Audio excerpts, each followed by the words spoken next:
Wyoming territory, winter of 1874. A man who'd lost everything was about to find 3 reasons to live again. But what he didn't know was that saving them would cost him more than his life. Colt Dawson rode alone through snow that cut like broken glass. His horse moved slow, gray with age and cold. The fence line he crossed had rotted years ago, half buried in drifts, tangled in rusted wire that sang in the wind. He wasn't looking for anything. He'd stopped looking for anything a long time ago. His wife was dead. His daughter was dead. And the part of him that knew how to care had died with them. Until he saw the bundle. It sat near the frozen creek, too still to be alive, too carefully placed to be trash. Colt pulled the reins. His horse snorted, uneasy, sensing something wrong. He dismounted, boots crunching through ice-crusted snow. The wind sliced across his face as he stepped closer. The bag was soaked halfway through, its bottom stiff with frost. Something dark pressed against the canvas from inside. Then he heard it. A whimper, so faint he almost missed it. Colt's heart stopped. He dropped to his knees and tore at the frozen twine with bare hands that shook, not from cold, but from something hot and ancient rising in his chest. He ripped the bag open and time fractured. 3 babies, newborns, their skin blue around the edges, lips colorless. 2 of them trembled barely. 1 lay completely still, mouth parted, silent as death. "Oh God," Colt's voice cracked. But God didn't answer. Only the wind, howling like it wanted them dead. He pulled them out one by one, setting them on his coat. Tiny limbs already stiffening, eyes shut, lashes rimmed with frost. The creek cracked behind him, ice groaning like it was hungry. No time to think, no time to plan. Colt stripped off his coat, wrapped it around all 3 babies, and without hesitation, stepped into the water. The ice shattered beneath him like glass. He plunged waist-deep into freezing hell. Water climbed up his spine like fire in reverse, digging teeth into his ribs. He gasped, vision blurring, but he kept moving. The last baby had floated against the bank, almost gone. Colt scooped the child into the coat bundle, teeth chattering so hard he thought they'd break. He stumbled to the bank and dragged himself out. His limbs didn't want to move.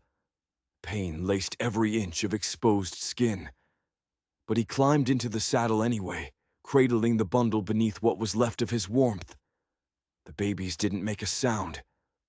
"Not today," Colt said through clenched teeth. "You don't die today." He dug his heels into the horse's sides and rode north into a storm that wanted to erase them all. Snow came sideways, thick and sharp. Colt leaned over the bundle, whispering broken words like prayer or madness. "Stay with me. Come on now, you fight." 1 baby cried out. Weak, barely a whisper, but it was sound. Colt rode harder, and through the white fury, a building emerged. Faint orange light in the dark. A lamp flickered on the porch of a distant roadhouse. He didn't stop to knock. He crashed through the door, soaked, children in his arms. The room went still. A fire snapped in the hearth. "I need heat," Colt rasped. "They ain't dead yet." But what he didn't know was that saving them was only the beginning, because someone had wanted these babies dead, and they weren't done trying.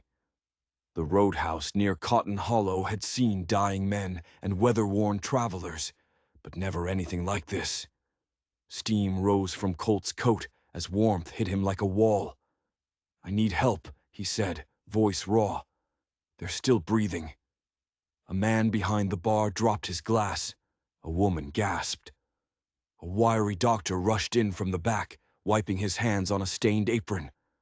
Colt laid the bundle on a table near the fire. The doctor peeled back the layers and went pale. "Merciful God," he whispered. "These were in the water." Colt nodded. "They shouldn't be alive." "But they are." Hot bricks were brought from the hearth. Blankets warmed. A kettle whistled. The room buzzed with quiet urgency. The babies were dried, wrapped, fed droplets of sugar water. A young woman held one skin to skin. "Like a heartbeat," she whispered. "It helps." By morning, color returned faintly to their faces. One girl stirred. The boy sneezed, weak defiance. The third remained still but breathing. "They'll need care," the doctor said. "Even then, might not all make it." "Who would throw out babies?" someone muttered. "Three of them. What kind of devil?" Colt didn't answer. He watched them like a man witnessing a miracle he didn't deserve. But in the corner, eyes were watching too. Dark eyes, calculating eyes, and word was already spreading. Someone offered to take them to Fort Redwell.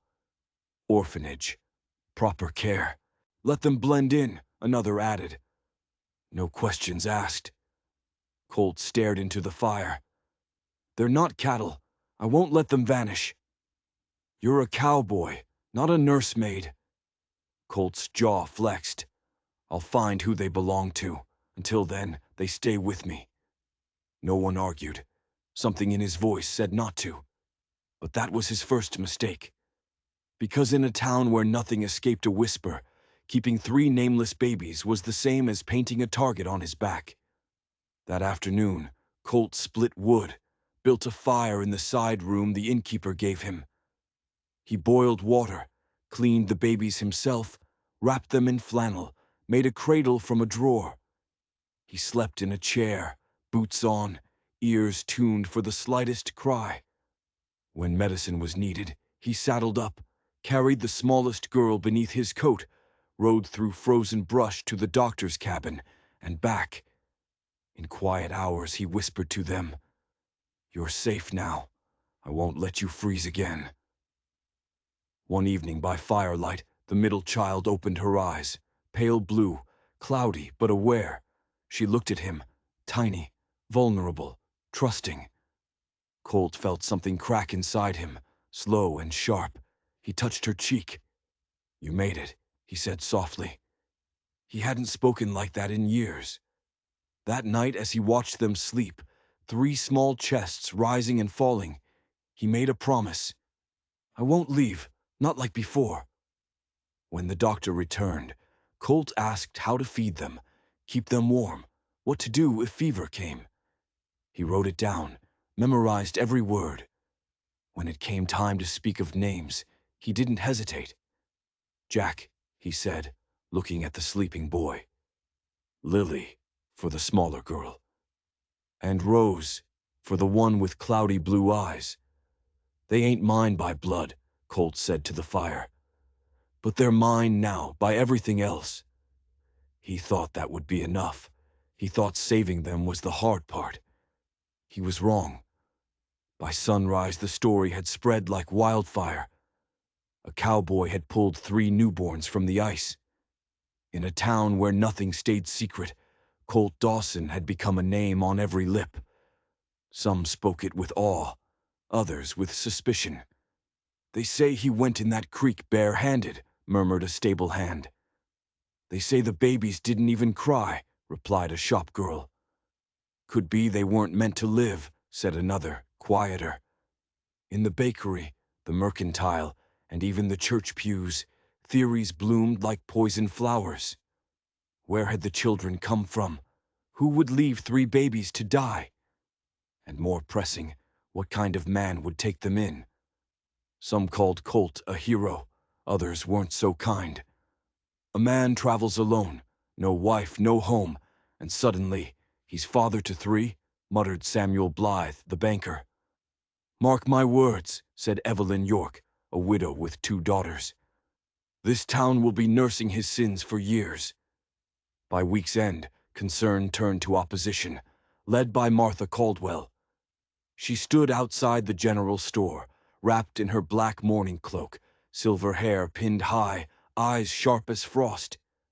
Behind her stood a half-dozen others, businessmen, landowners, wives of county officials. "We cannot," Martha declared, voice loud enough to carry across the square. permit chaos to fester in our midst. 3 infants with no name, no history, no promise, kept alive by a man with no means and no family. She faced the growing crowd. I do not question his intention, but winter is hard. Food is scarce. Disease waits in every shadow. We already bury too many come thaw. Someone murmured agreement. We don't need more mouths to feed, she finished coldly. Especially mouths abandoned by whatever wickedness brought them here. But Martha Caldwell had a secret, and it was darker than anyone knew. That afternoon, Colt stood before them. His coat was patched. His eyes were tired. A sling held his left arm from a blow he'd taken during the storm, but his voice, though rough, did not break. I didn't ask for this, he said, standing on the inn's front step. I didn't come here looking for charity or praise. I saw a bag in a creek. I heard a cry, and I pulled out 3 people. A hush fell. They weren't mistakes. They were alive. He looked straight at Martha Caldwell. You don't have to like me, but you'll not call them burdens while they still breathe. No one spoke for a moment.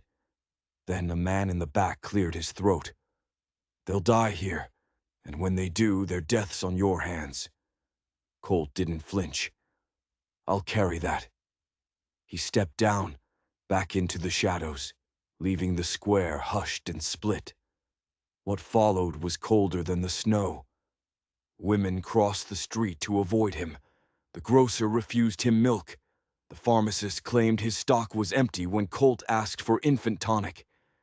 Even children were told not to go near. Colt bore it. He had borne worse. But each time he looked at Lily's weak fingers, or Jack's fitful sleep, or the way Rose whimpered when the fire died too low, he felt the weight growing.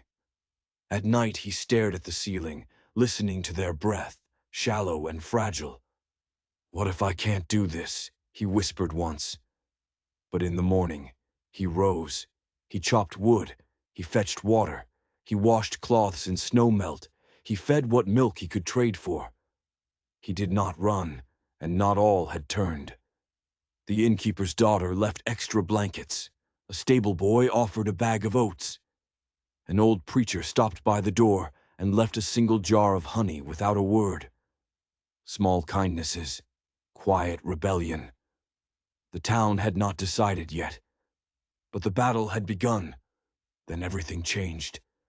It was near sundown when the woman arrived. Snow clung to the hem of her skirt, her boots soaked dark from slush. Her face was pale, eyes wide with something between terror and resolve. She stood in the doorway of the roadhouse, drawing every gaze like a ghost from the past. I heard, her voice cracked.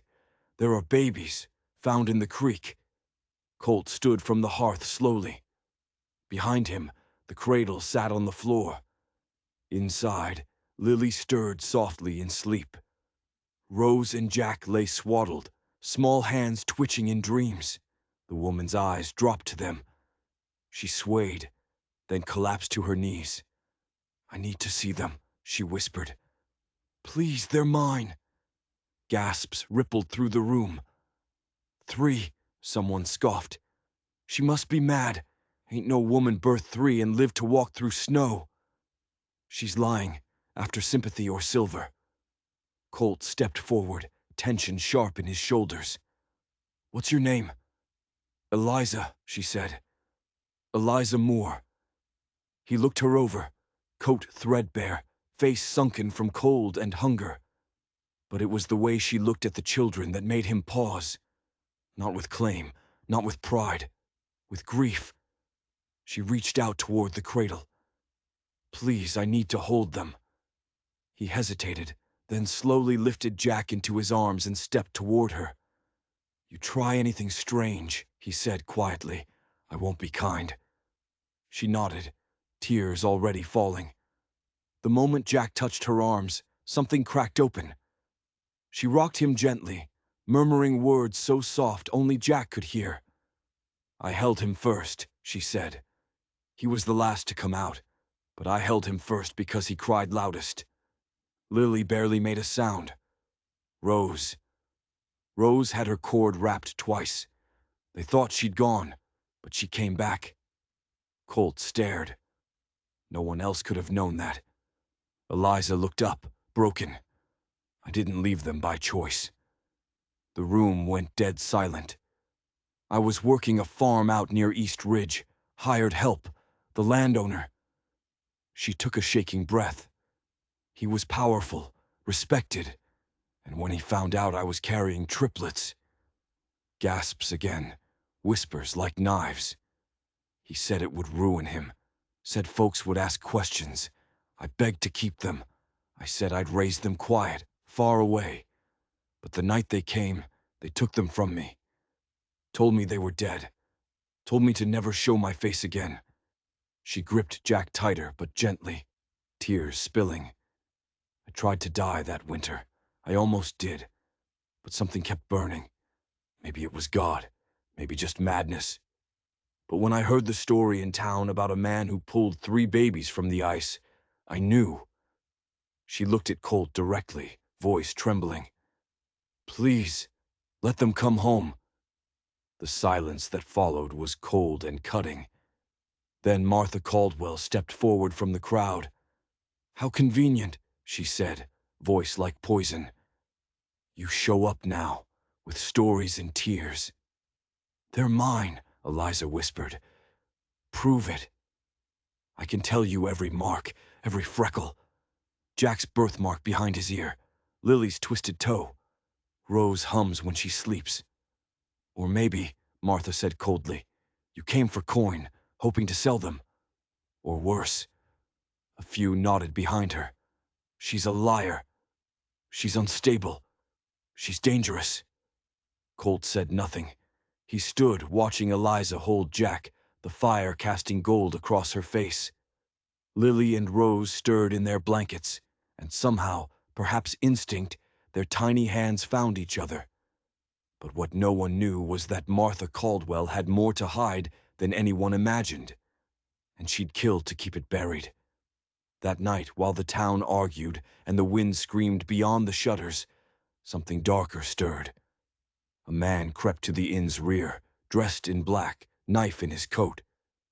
He had been paid, not to kill, just to warn, just to make sure Eliza forgot what she knew, what she could prove. But Colt had heard the creak of the floorboard. He stepped out of the shadow, shotgun raised. You take one more step, he said, and it'll be your last. The man froze. You touch her, Colt growled. You touch none of them. The man backed off, ran. By morning, word had spread again, this time that Colt had drawn a weapon for the woman, protected her like kin. Some said it proved the madness. Others saw it as a sign of something else. Eliza stayed in the inn, too tired to run again.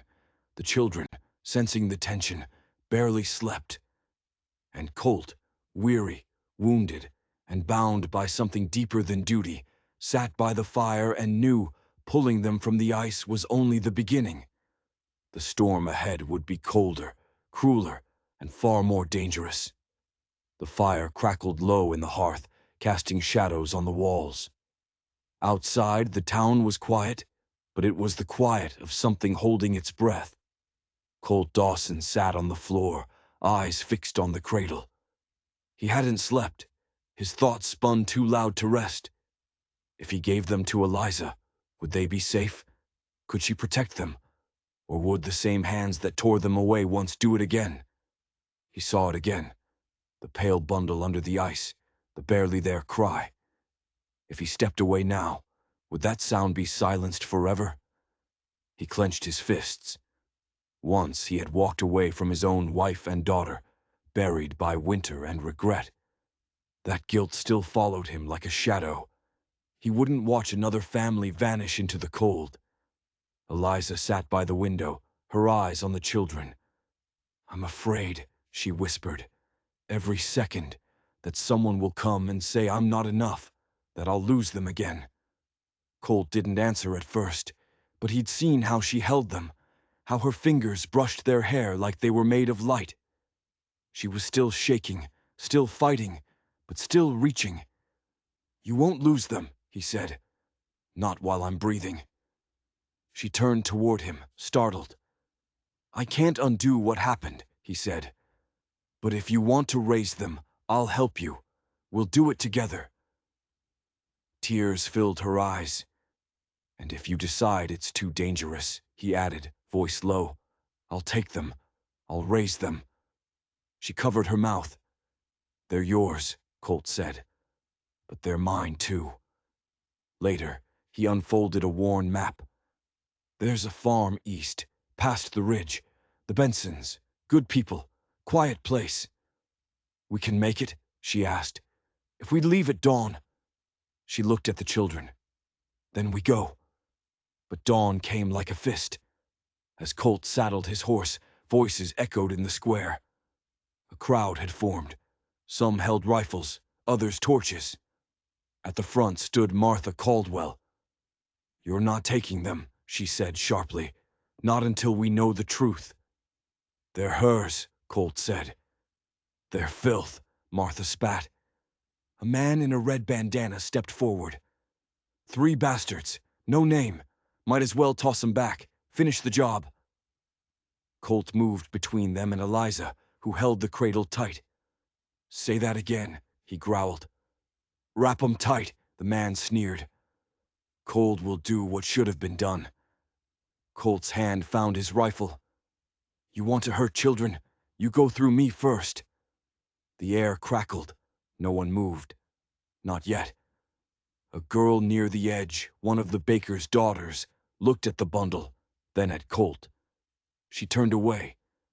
The crowd didn't cheer, but no one stopped them either. Colt and Eliza moved slowly through the line. Eyes followed them, some full of hate, some pity, a few with hope. Colt didn't look back. He carried Rose. Eliza held Lily and Jack. The horse trailed behind. Snow fell softly, light and sharp. They walked out of town. 3 children, 1 mother, and a cowboy who chose not to walk away again. But the danger was just beginning. The snow was already falling when Colt led the small party out of town under cover of night. The sky hung low, heavy as ash. Colt rode at the front, reins in one hand, baby Lily tucked inside his coat. Eliza followed on another horse, carrying Jack. Behind them, a wooden wagon rolled slowly, driven by Harris, a quiet farmer who owed Colt a favor. In the back, wrapped in blankets beside heated stones, lay baby Rose. The prairie vanished behind them in a sea of white. Ahead, frozen woods, rivers, mountains, and the unknown. The wind howled, tearing at coats and scarves. Trees loomed like skeletons. The cold deepened until their breath turned brittle and leather froze stiff. No one spoke. Words had no use, only survival now. That first night, they stopped beside a half-frozen stream. Colt built a fire with trembling hands. Eliza rubbed warmth into small fingers and toes. Harris melted snow in a blackened kettle. The babies whimpered. The fire snapped. On the second night, Jack began to cough. Colt noticed first. He took the boy to the fire, pressing a warm cloth to his chest. Jack's breath was shallow, his fever rising. Eliza knelt beside him, pale and strained. "I've seen it before," she whispered. "Too cold, too fast. He needs heat. Constant." Colt opened his coat, placed Jack against his bare skin, and wrapped them both. The baby shook, flushed and weak. Colt rocked gently, murmuring low, broken phrases. "You stay with me, little man. Not tonight." Eliza watched, eyes shimmering in firelight. Fear, but something else too. Trust, fragile and silent. By day 3, the trail was gone. Snow consumed the path. Colt walked beside the wagon, guiding its wheels. Eliza rode behind him with both girls swaddled tight. Rose gave a small cough. Lily had stopped crying. That night they camped under a tarp strung between trees. Colt gathered wood, scraped ice from bark. His hands were cracked, bleeding, but he kept going. "I won't let them freeze," he muttered, more to himself than anyone else. But it wasn't just the cold anymore. They heard the riders before they saw them. Hooves crunching snow, dogs barking, voices in the dark. Trackers. Colt's jaw clenched. "Move!" He shoved Lily into his coat, took up his rifle, helped Eliza mount fast. Harris grabbed Rose, climbed up to the wagon bench. Gunshots cracked. Snow erupted. A horse reared and screamed. "Go!" Colt shouted. They fled over frozen ground, through clawing branches. The wind tore at them. Colt fired once, high and loud. The sound echoed. The riders slowed. They reached a frozen river. Colt didn't hesitate. He led them straight across. The ice groaned but held. Another shot rang out. A bullet sparked off stone. Eliza screamed but rode on. On the far side, Colt wheeled around and fired again into the sky. Sharp and final. Silence. The riders didn't follow. An hour later, they arrived at a lonely farm nestled in the hills. An old friend of Colt's owned it. A man who said little but opened his doors without question. Inside the barn, fresh hay and firelight waited. The babies stirred under their blankets, breath slower, steadier. Colt leaned against the wall, arms wrapped tight around Lily. His chest burned with exhaustion, but his grip didn't loosen. Eliza stood nearby, holding Jack and Rose close. Harris fed the fire, silent as always. They had made it. For now. But the fight wasn't over, not even close. Colt Dawson had never set foot in a courthouse. He was a cowboy, not a man of papers or arguments. But for Lily, Rose, and Jack, he learned. From their hidden farm, Colt, Eliza, Harris, and a traveling nurse named Clara gathered every scrap of evidence. The soaked cloth sack the babies had been found in, marked with a red fraying thread. Clara's medical notes, dangerously low temperatures, bruising on their limbs, clear signs of neglect. Harris led them back to the creek where they found faint boot prints and a smear of blood on a broken branch. Clara submitted receipts for supplies bought that night. Then came the key, a torn letter Eliza had hidden away, unmistakably written by Martha Caldwell. It read, "End this scandal or we will. No one needs to know 3 more mouths exist." They sent the evidence to a neighboring district court outside Martha's influence. A deputy came to take sworn statements. Colt was calm and plain-spoken. Eliza trembled but stood firm. Harris nodded quietly. Word spread fast. A young county reporter, Sarah Beck, ran the story. Thrown into ice, the babies who survived a town's silence. Letters of support flooded in. Church leaders, teachers, mothers. They demanded justice and protection for the triplets. Soon the court announced a public hearing. The room was packed. Martha Caldwell arrived flanked by lawyers. "These people are unstable," she said, motioning toward Colt and Eliza. "Their word is not law." But one by one, townsfolk stood. A former maid from the Caldwell estate testified she overheard Martha say, "Those babies are a stain, better drowned than raised." An elderly midwife admitted being paid to keep silent. Even the local grocer stepped forward. I denied Eliza supplies, on Martha's orders. Eliza's eyes filled with tears. Colt stayed still, jaw tight. The judge, Preston Hale, gray-haired, sharp-eyed, listened carefully. When Martha's lawyer dismissed it all as rumor, Judge Hale held up the letter. "Is this not your handwriting, Mrs. Caldwell?" Martha didn't answer. That night fear came knocking. A rock shattered the safe house window. Colt rushed outside with his rifle. Harris and Clara moved the babies to the cellar. A warning shot into the trees sent the cowards running. The message was clear. The danger wasn't over. But something changed. By sunrise, neighbors showed up with lanterns and pitchforks. They said nothing, just nodded, posted up around the house and stood watch till morning. Colt stood on the porch, Lily in his arms. She didn't cry, just stared up at him, quiet and trusting, as if she'd always known he'd keep her safe. The next day, Judge Hale delivered his ruling. There is clear evidence these children were abandoned with intent. Their lives were nearly erased. This court cannot allow such crimes to go unpunished. He turned to Colt and Eliza. Mr. Dawson, Miss Moore, you risked everything to protect them. If Miss Moore is willing and able, joint custody is granted. If not, full guardianship shall go to Mr. Dawson with full legal recognition. Gasps rippled. Martha Caldwell stood, outraged. Her lawyers objected, but the gavel struck. Justice was served. Outside, the crowd waited. Some clapped, some cried. A few still turned their backs.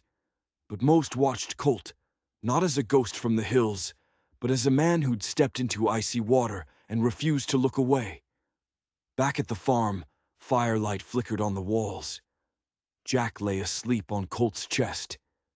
Eliza rocked Lily and Rose by the hearth. "You did it," Eliza whispered. "We did," Colt said softly, his voice frayed from days of battle. In that moment, in that fragile warmth, surrounded by breath and light, 3 lives once abandoned were finally safe.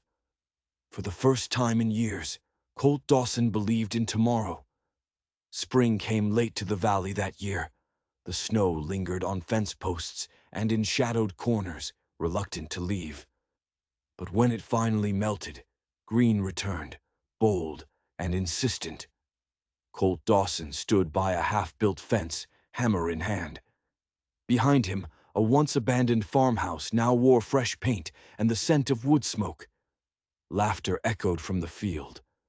Lily, Rose, and Jack, now walking, giggling, ran through tall grass, chasing butterflies. Their cheeks were pink, their eyes bright. Where once there was frostbite and silence, now lived warmth and sound. Beside the house, Eliza knelt in the garden, coaxing shoots from the earth. Her hands were dirty, her dress simple, her smile full. Now and then she looked at the children, just to make sure they were still there, still safe. Their home wasn't far from the creek where everything had begun. A few good folk, Clara the nurse, Harris the farmer, old Mr. Dalton, had helped build it. They raised walls, dug wells, planted rows, brought blankets, nails, eggs, and stories. Some had once turned away. Now they returned with quiet apologies and full arms. Inside, the house was modest. 1 room for the children, their names carved above each bed, a wood stove, hand-stitched curtains, a rocking chair that creaked through long nights. Colt had learned to make oatmeal without burning it. Eliza had learned to mend gates, and both had learned how to laugh again. One warm afternoon, with sunlight spilling across the valley, neighbors gathered. A cloth-covered table, jars of wildflowers, and 3 folded baby blankets set the scene. It was time. The naming wasn't grand, just the ones who stayed. Clara, Harris, Dalton, a few neighbors who now waved instead of whispering, and Colt and Eliza standing behind the children, who blinked at the quiet attention. Colt cleared his throat. "I never thought I'd be here," he said. "I came from silence, from loss. I didn't ask for 3 small lives, but they came, and they gave me more than I knew I needed." He looked at the children. "I can't erase what nearly took them, or what was done, but I can promise warmth, love, honesty. They will never doubt they are wanted, because they are." He touched Lily's head. "Lily, the first, the fighter. Then Rose. Rose, light and grace. Then Jack. Jack, stubborn, strong heart." Silence followed, soft, sacred. One girl giggled. Jack reached up, grasping Colt's coat. "Papa," he whispered. Colt froze. No words came. Eliza steadied him with a hand on his arm.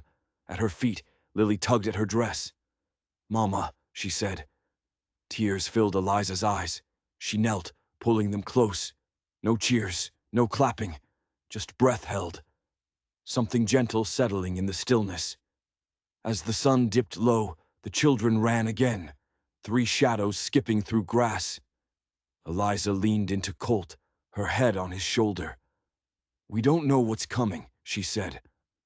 "No," Colt replied, "but we're not running anymore." Storms would come again, so would hardship. The land was never easy. But Colt Dawson no longer walked alone. He had a home, a partner, a promise. Eliza had her name back, her children, her strength. And Lily, Rose, and Jack, born into ice, nearly lost, now had a future. Voices that would never forget them. Not every wound heals clean. Not every storm leaves without scars. But some stories, even those born in winter, find their way to spring.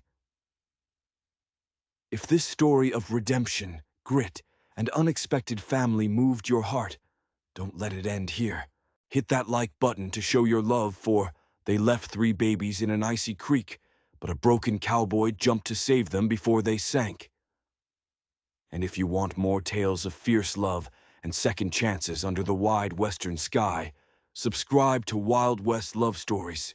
There's more coming, more dust, more storms, more heartbeats that won't quit. See y'all on the next ride.